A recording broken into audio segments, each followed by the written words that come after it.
We all know the deep frustration of losing control in a critical moment. You know exactly what you should do, but when the pressure spikes, you overcorrect. You do the exact opposite of what your rational mind intended. Psychologist Dr. Brett Steenbarger refers to this hidden reflex as being dead but dreaming. You don't have a secret desire to fail. Instead, extreme stress awakens outdated coping mechanisms. Behaviors that kept you safe during past traumas suddenly hijack your brain, even though they are totally unsuited for the present moment. To map this internal conflict, we look at a framework comparing the spirit and the flesh.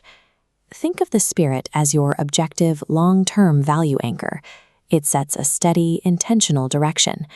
The flesh represents your reactive, short-term volatility, survival instincts prioritizing immediate relief. When you encounter high-pressure situations, like a sudden loss or critique, these external stressors act as triggers.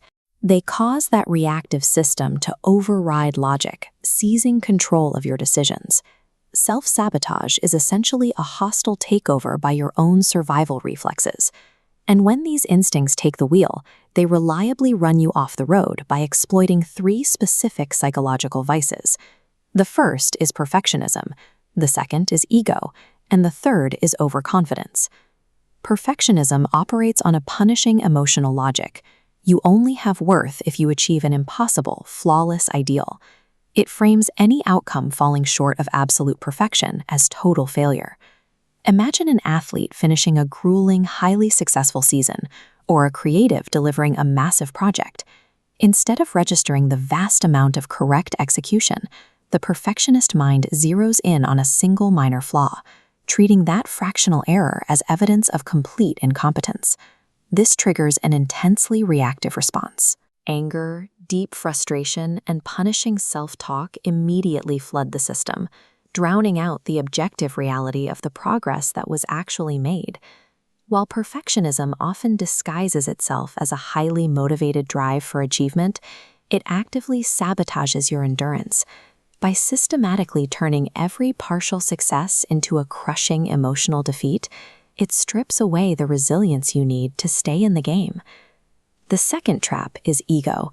When ego is involved, you write a blank check for your self-esteem based on your daily performance. You operate with maximum emotional leverage, tying your core identity to highly unpredictable outcomes. Under this mindset, a passing comment from a spouse or a critique from a boss registers as a direct strike against your character. You stop hearing helpful feedback and start preparing a defensive counterattack to protect your perceived worth. If we look at this chart, we can see a concept called divergence, which perfectly illustrates the ego trap.